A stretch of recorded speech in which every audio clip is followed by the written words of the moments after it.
নমস্কার। আমার চ্যানেলে আগত সকল দর্শক ও শ্রোতাদের আমি স্বাগত জানাচ্ছি। আজকে আমি আমার জীবনের কিছু ঘটনা, কিছু গল্প, কিছু কথা আপনাদের সাথে শেয়ার করব। আমার জন্ম হয়েছিল একটি সচ্ছল মধ্যবিত্ত পরিবারে। ছোটবেলা থেকেই কোনো রকম অভাব আমি দেখিনি। আর ছোটবেলাটা কেটেছে খুব সুন্দর নির্ভাবনায়, নির্দ্বিধায়, যাকে বলে একেবারে দুশ্চিন্তাহীন জীবন। তখন আমরা ছিলাম বিষ্ণুপুরে একটি ভাড়া বাড়িতে, বাঁকুড়া জেলার বিষ্ণুপুরে। আপনারা যারা গেছেন তারা নিশ্চয়ই জানেন। সেখানে একটি ইংরেজি মাধ্যম স্কুলে আমি ভর্তি হয়েছিলাম।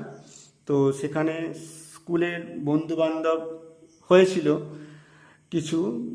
তো আরেকটা জায়গায় আমি বাবা আঁকার স্কুলে ভর্তি করে দিয়েছিল বিষ্ণুপুরে। তো সেই আঁকা স্কুল এইসব নিয়েই কিন্তু আমি ছিলাম, খেলাধুলা। আর পাশাপাশি বাড়ি কয়েকজন প্রতিবেশী ছিল সেই ভাড়া বাড়ির পাশেই। তো সেখানকার সমবয়সী কিছু ছেলে ও মেয়ে, তাদের সাথে খেলা, গল্প, হাসিতেই খুব সুন্দরভাবে জীবন কাটছিল। তখন তো আসলে বড় হইনি না, তাই বুঝিনি যে বড় হলে কত রকম দুশ্চিন্তা, দায়িত্ব, কর্তব্য ঘাড়ে এসে পড়ে। আমার মনে আছে দুর্গাপুজোর সময় বাসে করে আমি দেশের বাড়ি, মামা বাড়ি যেতাম বাবা মার সাথে। আর যেদিন যেতাম তার আগের দিন রাত্রেবেলায় আমার ঘুম হতো না আনন্দে। মানে পরের দিন যে মামা বাড়ি যাব সেই আনন্দে কিন্তু আমার রাত্রে ঘুম হতো না। আর পুজোটা আমি গ্রামেতেই কাটাতাম। সেখানে আত্মীয় স্বজন, মামাতো ভাই, মাস্তুতো ভাই, বোন, হ্যাঁ, তাদের সাথে পুজোটা ছোট থেকে আমি গ্রামেতেই কাটাতাম। তো সেখানে পুজোতে, দুর্গাপুজোতে গেলে আর আসতে ইচ্ছা হতো না। তারপর আমার মা আমাকে একটা জায়গায় ভর্তি করে দেয়, মানে পরীক্ষার অ্যাডমিশন টেস্টের জন্য আর কি। তো বিভিন্ন স্কুলে ক্লাস 4 শেষ করে ক্লাস 5-এ যখন উঠবো, তখন আমার যখন 11 বছর বয়স, তখন কিন্তু আমি পুরুলিয়া রামকৃষ্ণ মিশনে পড়ার সুযোগ পেয়েছিলাম। সেখানে অ্যাডমিশন টেস্ট দিয়ে আমি কিন্তু সেখানে সুযোগ পেয়েছিলাম। আচ্ছা, সেই প্রথমবার মা বাবার সাথে আমার বিচ্ছেদ হয়ে গেল আর কি। বাড়ি থেকে অনেক দূরে মিশনে ভর্তি হয়েছি, সেখানে পড়াশোনার জন্য আমার বাবা মা গাড়িতে করে দিয়ে এসেছিল। প্রথম প্রথম একদমই আমার ভালো লাগতো না। বিশেষ করে মায়ের জন্য খুবই মন খারাপ লাগতো। হোস্টেলে শুয়ে রাত্রে প্রচণ্ড কান্না পেত মায়ের জন্য। মা প্রতি সপ্তাহে রবিবার দিন দেখা করতে যেত আমার সাথে। তো মিশনে সেটা নিয়ম ছিল যে প্রতি সপ্তাহে কিন্তু বাবা মা তার ছেলের সাথে কিন্তু দেখা করতে যেতে পারেন। তো তারপরে মিশনে গ্রীষ্মের ছুটি পড়তো। সেখানে লম্বা ছুটি ছিল, মানে পুরুলিয়াতে তো প্রচণ্ড গরম পড়ে। তো ওইখানে ছুটিটা একটু বড় ছুটি হয়, মানে লম্বা ছুটি হয় আর কি, 45 দিনের ছুটি। আর বার্ষিক পরীক্ষা শেষে 30 দিন বা 1 মাসের একটা ছুটি পাওয়া যেত। এই দুটো সময়ে মানে আমি বাবা আর কি আনতে যেত। তো আমি বাড়ি ফিরতাম। আর আনন্দটা তো যে এই কারণে যে অনেক দিন পর বাড়ি ফিরছি, তারপর আমার মাকে কাছে পাবো, ঠিক আছে, মায়ের সাথে সময় কাটানো, ঠিক আছে, মানে আগেকার জীবনটা ফিরে পাবো, সেটা ভেবে খুব আনন্দ হতো। আচ্ছা, বাড়িতে ফিরে সেখানে মাকে নানা রকম আবদার করতাম। তারপর মা আমার বিভিন্ন সময়ে আর কি পছন্দের খাবার রান্না করে খাওয়াতো বিভিন্ন দিন। আর সেই সাথে বাড়িতে শিক্ষক রেখে পড়াশোনাটা যাতে ঠিকভাবে হয় সেই খেয়াল রাখতো। আমার ছোট থেকেই কিন্তু ইংরেজি বিষয়ের প্রতি একটা ন্যাক ছিল। ছোট থেকে ইংরেজি আমার খুব প্রিয় বিষয়, আমি ইংরেজি নিয়েই পড়াশোনা করেছি। তো ইংরেজিরও একজন খুব ভালো শিক্ষক ছিলেন আমাকে, যিনি বিষ্ণুপুরে পড়াতে আসতেন বাড়িতে। তো আমার মা কিন্তু সব বিষয়ের শিক্ষক রেখেছিলেন। এবং শিক্ষক চলে যাওয়ার পর মা কিন্তু আমাকে সেখান থেকে পড়া ধরতেন, যাতে আমার পড়াটা ঠিকঠাকভাবে তৈরি হয়। তো এইভাবে দেখতে দেখতে 7টা বছর, 2000 থেকে 2007, মানে এই 7টা বছর চোখের নিমেষে শেষ হয়ে গেল। 2007-এ আমার মাধ্যমিক পরীক্ষা হলো। তো মিশন থেকে আমি মাধ্যমিক পরীক্ষা দিয়েছিলাম, পুরুলিয়া রামকৃষ্ণ মিশন থেকে। তো মাধ্যমিক পরীক্ষা যখন শেষ হলো, তখন মানে নিয়ম মতো আর কি মিশনের পাঠ চুকিয়ে বাড়ি ফিরে এলাম। সেই বছরই আমরা বিষ্ণুপুর থেকে চিরকালের মতো আরামবাগে চলে এসেছিলাম। তার কারণ আরামবাগে আমাদের জায়গা কিনে বাড়ি তৈরি হলো, সেই বছরই আর কি বাড়ি পুরোপুরি কমপ্লিট হয়ে গেছিলো। তো 2007-এ আমার মাধ্যমিক পরীক্ষা যখন শেষ হলো, তখনই আমরা বিষ্ণুপুর থেকে পুরোপুরিভাবে মানে চিরতরে আর কি আরামবাগ চলে এলাম নিজের নতুন বাড়িতে। তো সেখানে গিয়ে আমি একাদশ শ্রেণীতে ভর্তি হলাম বিজ্ঞান বিভাগে একটা স্কুলে। আমার মা হাই স্কুলে সংস্কৃত আর পল সায়েন্সের শিক্ষিকা ছিল। তো মা সকালবেলায় খুব সকালে বেরিয়ে পড়তো স্কুল যাওয়ার উদ্দেশ্যে এবং ফিরতো সেই সন্ধেবেলায়। আর আমি যখন স্কুলে ভর্তি হই তখন আমি দেখতাম যে সকালবেলায় আমি টিউশনি পড়তে চলে গেলাম। বিভিন্ন বিষয়ে টিউশনি ছিল, ফিজিক্স, কেমিস্ট্রি, অঙ্ক, বাংলা, ইংরেজি তো ছিলই, এছাড়া বায়োলজি ছিল আমার। তো টিউশনি পড়তে চলে যেতাম। যখন ফিরতাম বিকালবেলায়, সেই বিকাল আর সন্ধ্যের সময়ে মায়ের সাথে দেখা হতো, মানে মা তখন আর কি স্কুল থেকে বাড়ি ফিরতো। তো এইভাবেই দিন কাটছিল আর কি। দেখতে দেখতে এভাবে 2 বছরও কিন্তু কেটে গেছিলো, মানে ক্লাস 11 আর ক্লাস 12 এই 2 বছরও। কিন্তু 11-এ মোটামুটি রেজাল্ট হয়েছিল, খুব ভালো রেজাল্ট হয়েছিল এটা বলবো না। তারপরে উচ্চ মাধ্যমিক চলে এলো। তো একটা কথা বলে রাখি, মাধ্যমিকে আমার কিন্তু খুব একটা ভালো রেজাল্ট হয়নি। তার কারণ তখন তো 800-র মধ্যে পরীক্ষা ছিল। তো আমার মা আশা করেছিল যে 700 কম করে পাবো।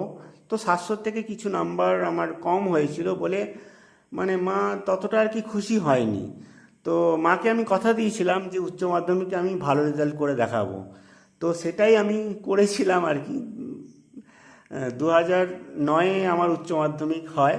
উচ্চ মাধ্যমিকে 80% উপর নম্বর পেয়ে পাস করাতে আমার মা ভীষণই আর কি খুশি হলো। তারপরে সায়েন্সের কোনো বিষয়ে আমি কিন্তু যাইনি, না গিয়ে সায়েন্সের বিষয়ে না গিয়ে আমার সবথেকে প্রিয় বিষয় ইংরেজি অনার্স নিয়ে আমি ভর্তি হই বর্ধমানের বিবেকানন্দ কলেজে। কলেজের পাশে একটি মেস নিয়েছিলাম সেখানে থাকার জন্য। আচ্ছা, প্রথম দিন যেদিন আমি কলেজে ভর্তি হয়েছিলাম সেদিন মানে কলেজে ভর্তি হয়ে পাশে মেস ঠিক করে বাড়ি ফিরেছিলাম। তারপরে কিছুদিনের মধ্যেই আমার মা আমার সমস্ত বিছানা, কম্বল, তোশক, যাবতীয় জিনিস গাড়িতে করে আমার মেসে, বর্ধমানের সেই মেসে দিয়ে আসলো আর গুছিয়ে দিয়ে আসলো।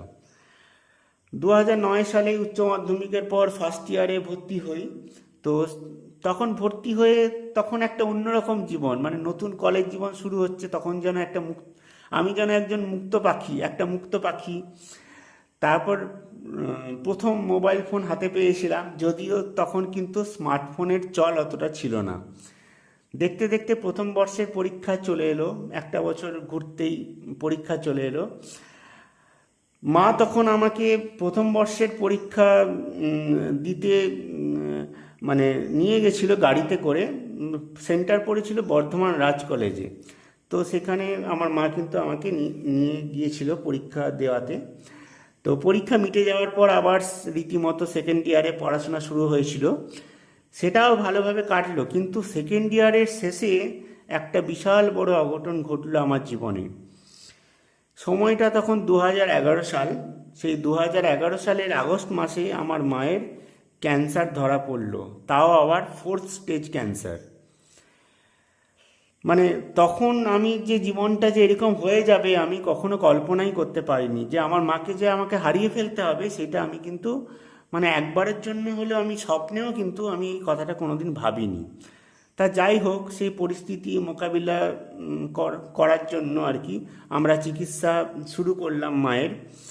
মা ও বাবা, আমার বাবা আর মামা আমার মাকে নিয়ে সাথে সাথে ফ্লাইটে করে মুম্বাই চলে গেল টাটা মেমোরিয়াল হসপিটালে চিকিৎসার জন্য।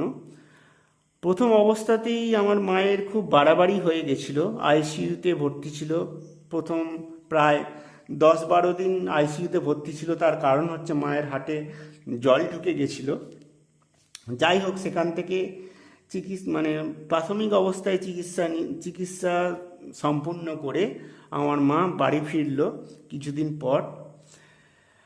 উম, আপনারা আপনাদের বললে আপনারা বিশ্বাস করবেন না, মা কিন্তু প্রথমে এই ব্যাপারটা জানতো না যে মায়ের যে ক্যান্সার হয়েছে। মা কিন্তু ব্যাপারটা জানতো না, আমরা কিন্তু লুকিয়ে গেছিলাম। আমরা মাকে বলেছিলাম যে তোমার টিউমার হয়েছে ওই একটা জায়গায়, তো সেই টিউমারটা মানে বাদ দিয়ে দিলেই, অপারেশন করে বাদ দিয়ে দিলেই তুমি সুস্থ হয়ে যাবে। মাও কিন্তু বিশ্বাস করে নিয়েছিল। কিন্তু আমরা তো মানে ভেতর থেকে জানি, ভালোভাবেই জানি যে মা কোনোদিন আর সুস্থ হবে না। তো সেই দুঃখটা কিন্তু কুড়ে কুড়ে আমাদের, মানে আমার মাকে যতদিন আমি পেয়েছি সেই দুঃখটা কিন্তু কুড়ে কুড়ে আমাকে খেয়েছে। মানে শেষে আমার মা জেনে গেছিল যে আমার মা মানে ক্যান্সার রোগে আক্রান্ত, আর হয়তো বাঁচবে না। কিন্তু ব্যাপারটা প্রথমে আমরা মাকে কিন্তু জানাইনি। তো এইভাবে প্রথম একটা বছর কিন্তু খুব ভালোভাবেই কাটলো আর কি। তো প্রথম এক বছর কিন্তু মায়ের যে রোগ হয়েছে কিন্তু বোঝা যেত না বাইরে থেকে। একেবারে সুস্থ মানুষের মতো, মানে মা রান্না বান্না ঘরের কাজকর্ম সমস্ত কিছু করতো।